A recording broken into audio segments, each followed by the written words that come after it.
today of India, Saudi Arabia, has been very positive and very straightforward.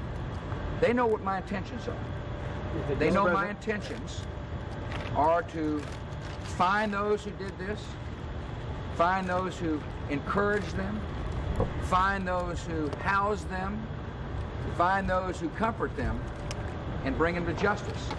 I made that very clear. There is no doubt in anybody's mind with whom I've had a conversation about the intent of the United States. I gave them ample opportunity to say they were uncomfortable with our goal.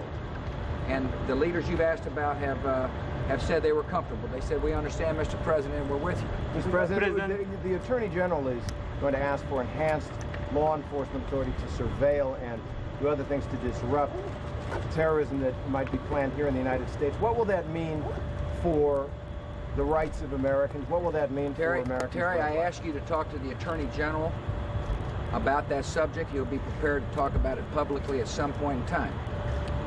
But what he is doing is he's reflecting what I said earlier in my statement, that that we're facing a new kind of enemy. Somebody so barbaric that they would fly airplanes into buildings full of innocent people. And therefore, we have to be on alert in America. We're a nation of law, a nation of civil right. We're also a nation under attack. And the Attorney General will address that in a way that I think the American people will understand. We need to go back to work tomorrow, and we will. But we need to be alert to the fact that that these evildoers still exist. We haven't seen this kind of barbarism in a long period of time. No one could have conceivably imagined suicide bombers burrowing into our society and then emerging all on the same day to fly their aircraft, fly U.S. aircraft into buildings full of innocent people and show no remorse. And this is a new kind of evil. And we understand, and the American people are beginning to understand. Now, this crusade, this war on terrorism, is going to take a while, and the American people must be patient. I'm going to be patient, but I can assure the American people I am determined. I'm not going to be distracted. I will keep my focus to make sure that not only are these brought to justice, but anybody who's been associated will be brought to justice. Those who harbor terrorists will be brought to justice. It is time for us to win the first war of the 21st century decisively, so that our children and our grandchildren can live peacefully into the 21st century. Patsy. Military to get ready. Should the American people be ready to expect casualties in this war? Patsy, the American people should know that my administration is determined to find, to get them running, and to hunt them down, those who did this to America. Now, I want to remind the American people that the prime suspects organization is in a lot of countries. It's a widespread organization based upon one thing: terrorizing. They can't stand freedom. They hate what America stands for. So this will be a long campaign, a determined campaign, a campaign that will use the resources of the United States to win. They have roused a mighty giant, and make no mistake about it, we're determined. Oh, there'll be times when people don't have this incident on their mind. I understand that. There'll be times down the road where citizens will be concerned about other matters, and I completely understand that. But this administration, along with those friends of ours who are willing to stand with us all the way through, will do what it takes to rout terrorism out of the world. Yeah, Stretch. Mr. President, getting back to your conversation with the leader of Pakistan, did you make any requests or demands of him that he turned you down on, or did you get for what you've asked for to this point? The leader 100%? of Pakistan has been very cooperative. he has agreed with our requests to aid our nation to hunt down, to find, to smoke out of their holes the terrorist organization that is the prime suspect. And I am pleased with his response. We will continue to work with Pakistan and India. We'll work with Russia. We will work with the nations that one would have thought a couple of years ago would have been impossible to work with, to bring people to justice, but more than that, to win the war on against terrorist activity.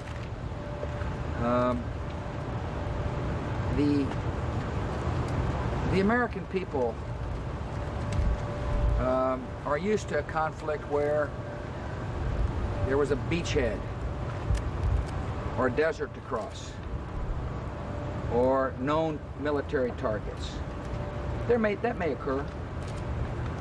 But right now we're facing people who hit and run. They hide in caves. We'll get them out. The other day I said, not only will we find those who have affected America or who might affect America in the future, we'll also deal with those who harbor them. And Mr. President, would you confirm what the Vice President said this morning, that at one point during this crisis you gave an order to shoot down any civilian airliner that approached the Capitol? Was that a difficult decision to make? I gave our military the orders necessary to protect Americans, do whatever it would take to protect Americans. And of course that's difficult. Never did in anybody's thought process about how to protect America did we ever think that the evildoers would fly not one, but 4 commercial aircraft into precious U.S. targets. Never. And so obviously, when I was told what was taking place, when I was informed that a unidentified aircraft was headed to the heart of the Capitol, I was concerned. I wasn't concerned about my decision. I was more concerned about the lives of innocent Americans. I had realized there on the ground in Florida we were under attack. But never did I dream we would have been under attack this way. That's what I say to the American people. We've never seen this kind of evil before. But the evildoers have never seen the American people in action before either, and they're about to find out. Thank you all very much.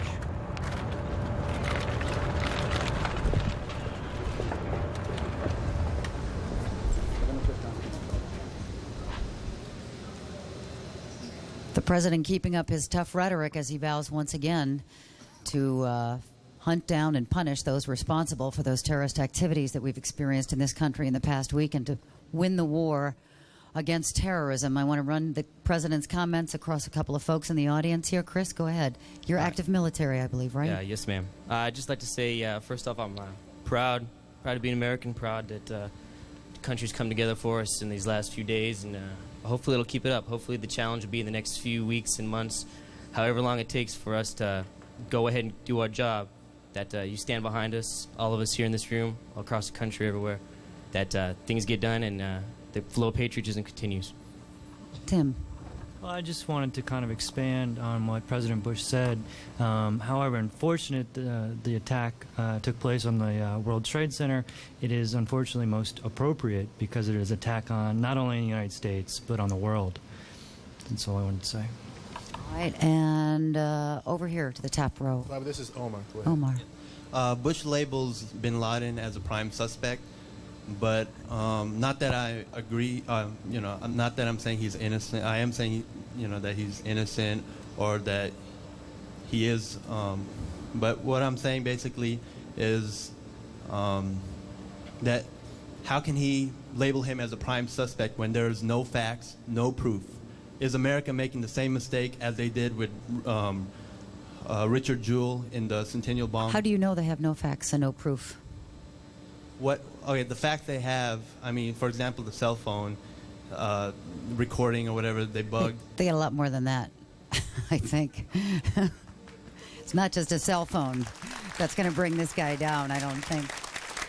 But I understand what you're saying. I honestly, I don't mean to undercut what you're saying, but I think there's a lot more evidence that points in the direction of this man and those who follow him than we are being led to believe and that we even know about. Okay, Mohammed. I strongly believe that the U.S. has every single right to retaliate. As of right now, time is of the essence. The U.S. needs to come up with a strategic plan to, just like President Bush said, smoke out these terrorists and perpetrators. However, we have to be very strategic in that we don't kill innocent Afghanis because, just like the old cliche goes, an eye for an eye makes the whole world go blind. Let me bring two more guests into the conversation here. With us now is CNN national correspondent Mike Betcher. Mike has been following the investigation all along here, and former CIA senior analyst Stanley Bedlington is also with us.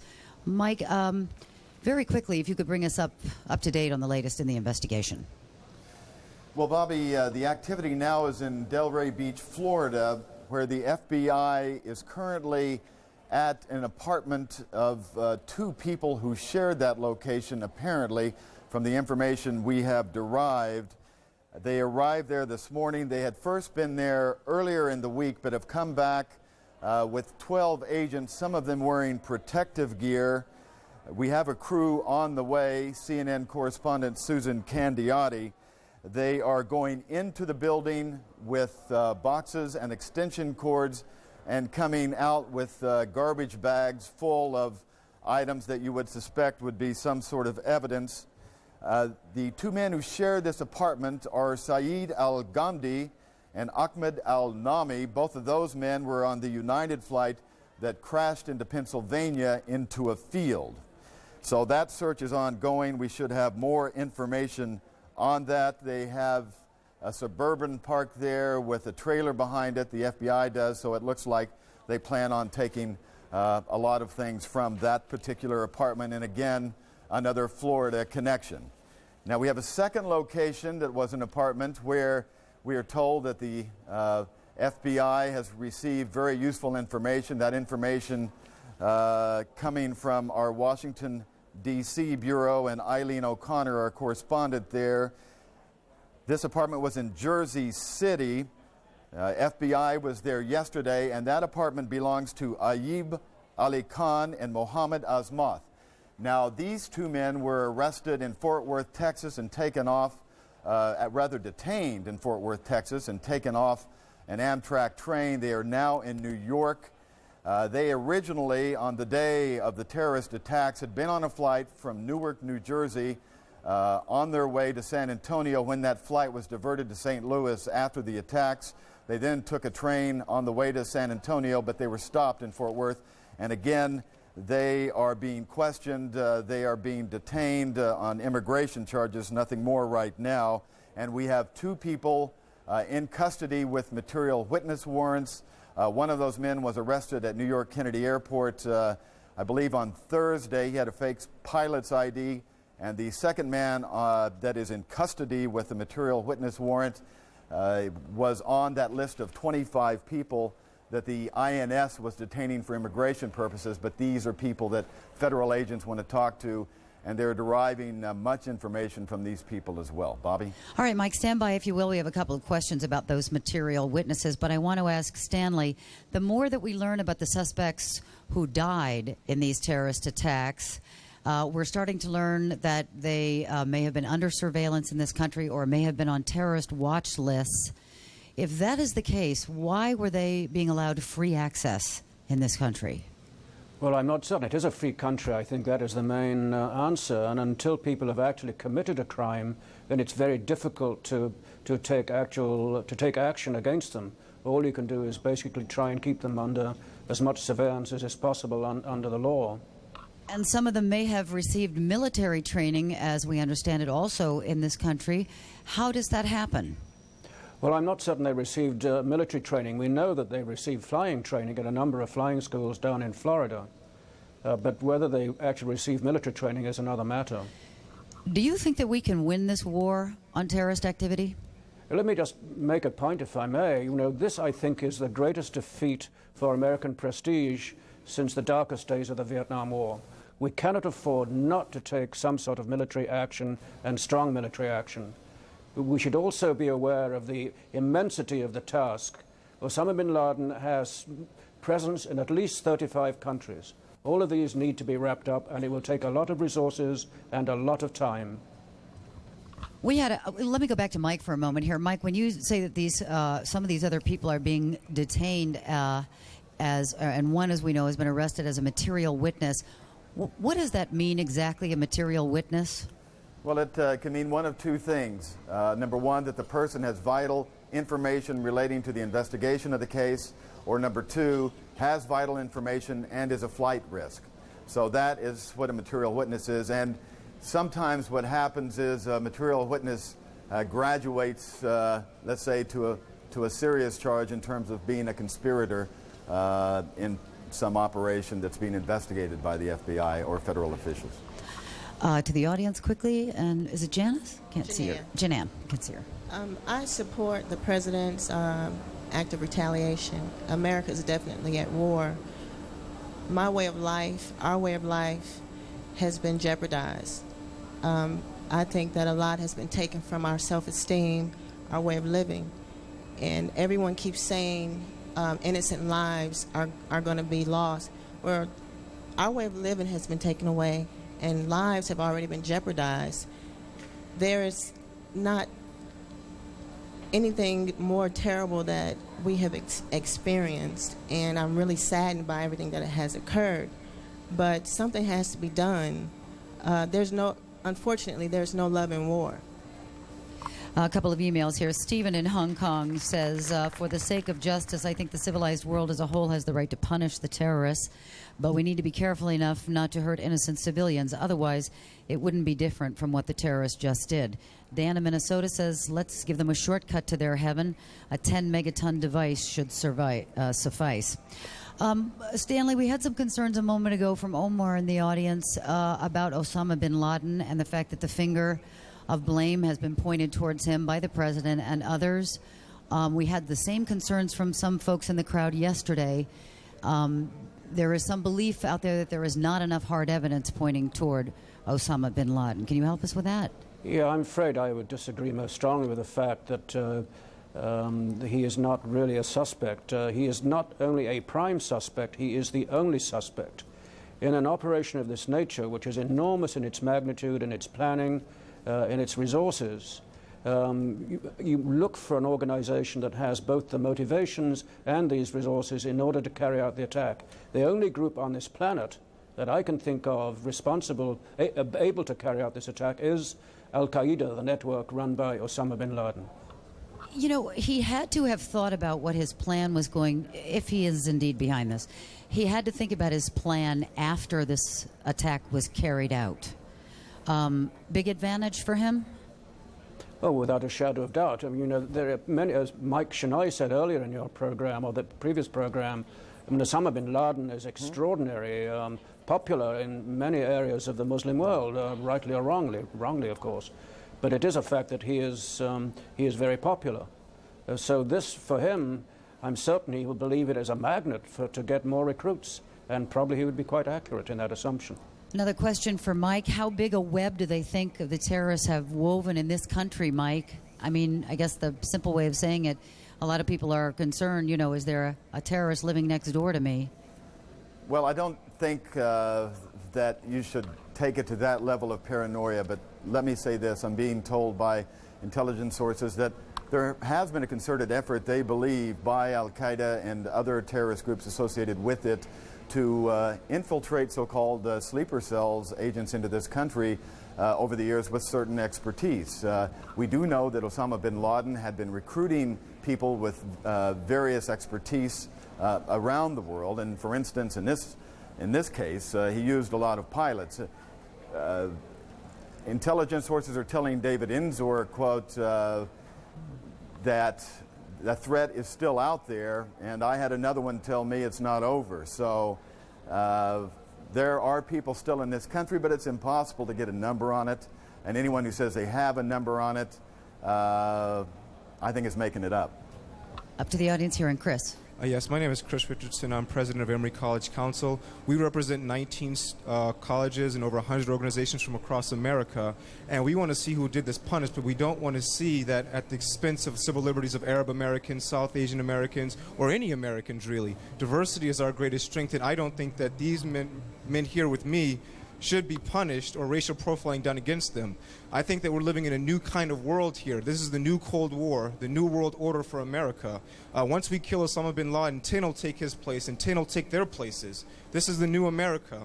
Just as people live in London, just as people live in Israel, we may live like that in America now, where car bombs and suicide bombers jump on buses. This is something that my generation will have to go through probably for the rest of my life. I won't see peace anymore. This is the new America we're living in, and I think it's time that we, as Americans, realize this. This isn't as easy as going in. This isn't Gulf War. This isn't Kosovo. This is the new America, and this war against terrorism is not going to be an easy journey for us. Alan, Victoria, that regenerates the debate over freedom versus security once again. How far do you think Americans are willing to go? Well, you don't have freedom. Sorry. That's okay. Go ahead, Al. Well, you don't have freedom without security. And so security will have to come first. It doesn't mean that we're going to give up civil liberties, but it also means that, with all due respect to the young man in the audience there, that, you know, when people from Denmark start blowing up buildings, then Danes will be profiled, which they probably will never do. But the point is, when you have people from various countries that are identifiable, who are almost always behind these kinds of things, not only here now, but have been doing it for many, many years, for the whole 50 years that Israel's been a country, then you have to look at those folks. You just have to, because without security, everybody loses their freedom, and we can't not address that particular issue, and I think we're going to have to, and we will do it. Right now, I think Americans are very willing to give up some civil liberties. I think as time goes on, and unless there is another major attack on us, people will become less willing. But that's something we're going to have to deal with. I think another issue we're going to have to deal with, and it's very important, is that those voices that are speaking out in dissent, such as Representative Barbara Lee or other people who are questioning our actions, we have to recognize that one of the things that we stand for is the right to dissent. And the terrorists would like to stop that. They would like us not to have the freedom of speech that we have. They would like you and I, Bobby, not to be able to hold these jobs and to be stuck behind blacked out windows in our homes. We cannot allow that. Well, let me ask folks in the audience how they feel about certain civil liberties. For example, a national ID card or armed marshals on planes, things like that. How do you feel about that? Dale, let me go to you first. I do a lot of international travel, and yes, I would. I would sacrifice some of my freedom to make sure my safety is total safe, because, you know, even when you're coming back from traveling from overseas, they have several checkpoints before you get onto the plane, and I know a lot of my friends see the checkpoints here, maybe one or two, you're on the plane. So yeah, I would be willing to definitely give up a lot of freedom for safety. And who's not okay with it? Who's not okay with giving up some freedoms? No, everybody, you're not? I'm fine with giving up some freedoms, but in terms of racial profiling and such, I think that would be a horrible mistake. The correspondent just talked about when Danes start blowing up things, it'll be all right to start racially profiling them. However, if we look back at American history, I mean, look back at the JFK assassination, the assassination of Martin Luther King, the Oklahoma City bombing. I mean, if we start racial profiling one group of people, I mean, in this case, Middle Easterners, we're going to have to start racially profiling everyone, and I think that's a shame. And over here on the other side of the room. Go ahead. Yes, I think that if you give up your freedoms, that's exactly the mission that they are trying to accomplish with these attacks. I think that we need to carry on life as we know it. We need to take this in our stride. We need to reach out and retaliate. But in giving up our liberties, that is the desire of them. That is why they are doing this to us in the first place. Alan, Victoria, I've got an email from Danny who says, what do you think about a mandatory national ID card? I've heard some people say it would be un-American. However, I feel this would be a great way to help battle terrorism. I also think it would be patriotic. Well, I've always hated the idea, but we have one. We have our driver's license. It can be adapted in some way to make it a national ID card. We actually have more of a national ID card than some other countries do now. So I think that's something that's bound to happen, and we're going to have to be okay with it. In the same way that we're going to have to grow up. We have to recognize that the security that we go through when we fly internationally is going to happen nationally, and we are maybe going to have 3-hour check-ins, and we're going to have to deal with it, and we're going to have to grow up. Yeah, and none of those things will be, unfortunately, will be a cure-all because, here I am in Southern California, the land of false documents. We have people running around here who shouldn't be in the country, who have been here and are working with false documents, who are getting benefits with false documents. And so if you have a national ID card, you'll have people that will falsify them, and very sophisticated methods exist to do that. So the real issue for Americans really has to be, how do we address all of these things, including Mike Boettcher's report just now about more people in the country who are living in New Jersey and in Florida who should not have been here. The American people need to ask, and it's not outrageous to ask, how are these people getting in here? What are they doing when they're here? And we have to be able to control that. That's job one when it comes to dealing with the immigration issue. And if they're on a terrorist watch list or under surveillance, there's a reason for that. Correct. So, it seems like we may have to pay more attention to changing our methods of human intelligence. Bobby, can I make a go ahead, point, Stan. if I may? What is badly needed in this country, and it has been suggested before, is some sort of national coordinating body for counterterrorism and anti-terrorism. At the moment, each government department, each government agency goes its own way. What we badly need is a national committee headed by a man who reports directly to responsibly to the president, such as Senator John McCain, who is able to coordinate the counterterrorist activities of every department and agency of government. We don't have that at the moment. Al Rantel, Victoria Jones, Mike Boettcher, and Stanley Bedlington, thank you all very much for joining us. We are going to take a quick break here. Thank you very much. Thank you. And right after a news update, we will talk about the Taliban, we will talk about Islam, and what religion has to do with the attack on America. Here's Darren Kagan now at the news desk. Bobby, thank you very much. It's been very interesting to hear the opinions. A lot of people across America and a lot of the world have things that they need to express and share with others. We'll get back to you in a moment. First, the latest developments, and in fact, the latest development you saw live here on CNN, and that is President Bush and Mrs. Bush returning from Camp David to the White House. It happened just a short time ago, and the president stopped to make some comments for the country. Let's bring in our CNN senior White House correspondent, John King, who is at the White House. John, hello. Hello to you, Dan. Well, the president made an opening statement. Then he took several questions from reporters standing at ease, but very remarkable the things he said. The president talking tough, naming Osama bin Laden as the prime suspect, promising yet again to root him out of his caves, the president said at one point. But at the same time, the president also urging Americans, as nervous as they might be, to get back to work tomorrow. The president also used the term, quote, "They have roused a mighty giant." This as the president prepares military, financial, and diplomatic responses. I want to have everyone listen in now to what the president said, his opening statement after he stepped off Marine One on the South Lawn of the White House.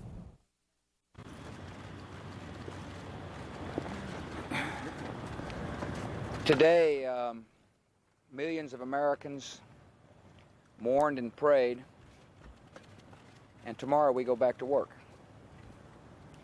Today, people from all walks of life gave thanks for the heroes. They mourned the dead. They asked for God's good graces on the families who mourn. And tomorrow, the good people of America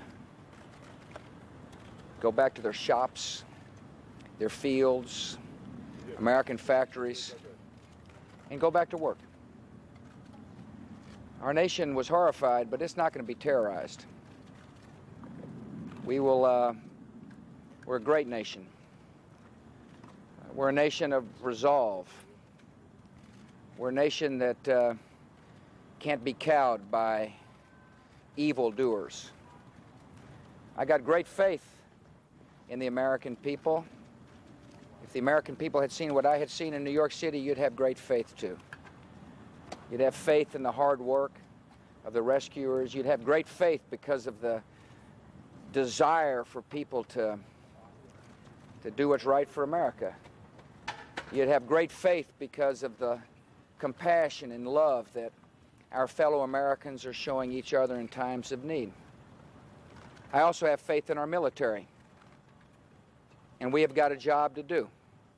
Just like the farmers and ranchers and business owners and factory workers have a job to do, my administration has a job to do. And we're going to do it. We will rid the world of the evildoers. We will call together freedom-loving people to fight terrorism. And so on this day, on the Lord's Day, I say to my fellow Americans, thank you for your prayers, thank you for your compassion, thank you for your love for one another.